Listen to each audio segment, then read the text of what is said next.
As speech-driven user interfaces become more common in our lives, their lack of emotional and social intelligence has become more obvious. Alexa won't detect your emotion. Siri won't pick up on your sarcasm. These are important aspects of speech recognition. Humans perceive emotionally intelligent devices as overall more intelligent, and if we want our interactions with these devices to be natural, they will need to detect our emotions. Speech-emotion recognition has a variety of uses, such as human-computer interaction and emotional monitoring in a huge number of fields as varied as health, education, and entertainment. Bjorn Schuler of the Imperial College London looks at more than 20 years of speech-emotion recognition's history, its remaining challenges, and what we can expect in the future.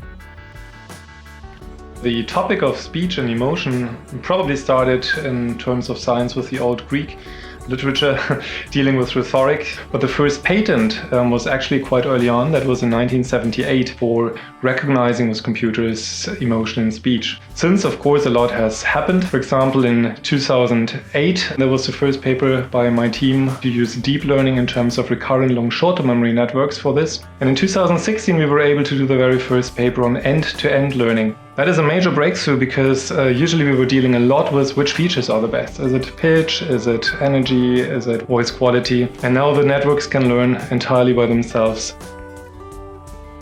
The key application that people would have on mind for a speech-emotion recognition usually at first is human-computer interaction. Monitoring is a general important application field, for example, an operator of a nuclear power plant or simply of your car. Maybe you just want to have a call analyzer that gives you feedback, or even after a talk, a big presentation or a like that gives you feedback, and general well-being monitoring.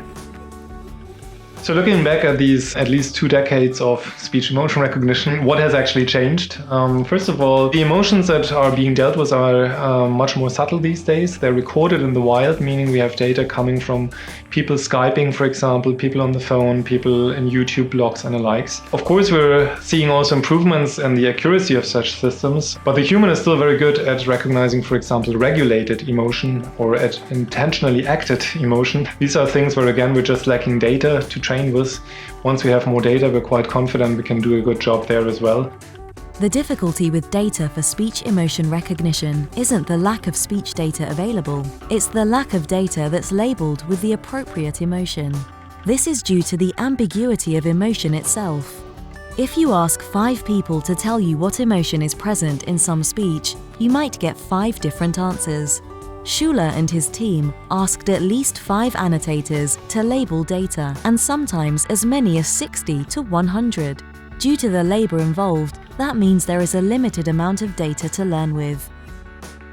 So we were hungry for data that was labeled to pre-train our deep neural networks, and at some point thought, why not use image networks? This has also been considered in speech recognition, and in fact it works like a charm also for emotion recognition.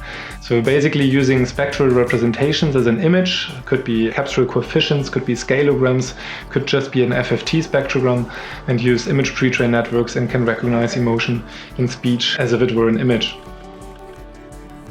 The field has changed over the last 2 years, but of course we're hoping to see more progress in reaching human parity on all levels. I'm pretty curious to see a better coupling between analysis and synthesis at this point, because a human learns a lot about language, about speech by also speaking, obviously. We've done some very encouraging studies in the recent past showing that we can train a speech emotion recognizer on artificially synthesized speech emotion, and it performed actually quite well. And also help with the bottleneck of too little data if the computer can generate it itself. I'm quite hopeful. For more about the technology's processes and history, read Speech-Emotion Recognition, 2 Decades in a Nutshell, Benchmarks and Ongoing Trends, a review article in the May 2018 Communications of the ACM.